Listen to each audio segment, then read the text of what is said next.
Halo teman-teman, selamat sore. Assalamualaikum warahmatullahi wabarakatuh. Salam sejahtera bagi kita semua.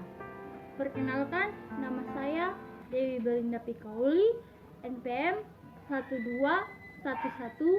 12114201200047. Saya mahasiswa Universitas Kristen Indonesia Maluku, Fakultas Kesehatan. Saya akan menjelaskan tentang sistem respirasi.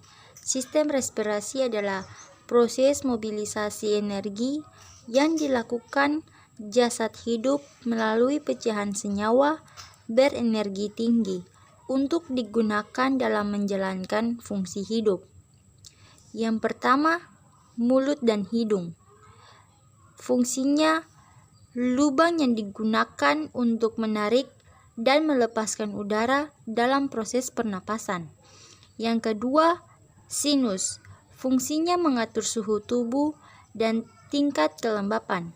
Yang ketiga, silia. Fungsinya menyaring debu. Yang keempat, laring atau kotak suara. Fungsinya menghasilkan suara dari pergerakan udara.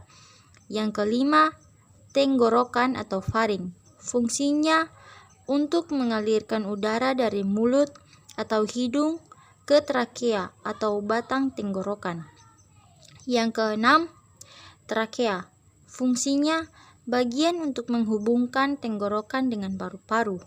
Yang ketujuh, epiglotis. Fungsinya agar tidak ada makanan atau minuman yang dapat masuk ke saluran pernapasan.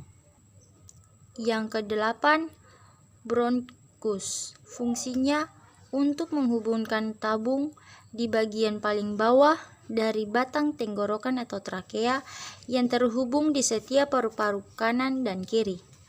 Yang kesembilan, paru-paru. Fungsinya mengeluarkan oksigen ke jantung. Yang ke-10, diafragma. Fungsinya otot yang membantu paru-paru untuk menarik udara dan mendorongnya keluar. Yang ke-11, alveolus. Fungsinya tempat sebagai pertukaran oksigen dan karbon dioksida. Yang ke-12, bronkiolus. Fungsinya cabang dari tabung bronkial menjauh alveoli. Yang ke-13, kapiler. Fungsinya memindahkan oksigen dan karbon dioksida. Yang ke-14, pleura. Fungsinya kantung tipis yang memisahkan paru-paru dengan dinding dada. Saya akan melanjutkan menjelaskan tentang sistem endokrin.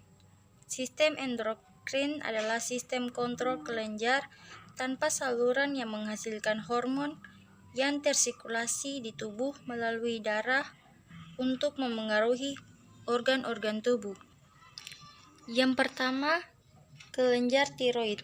Fungsinya berperan dalam pertumbuhan dan perkembangan tulang otak dan sistem saraf pada anak-anak serta menjaga tekanan darah, detak jantung, dan fungsi reproduksi.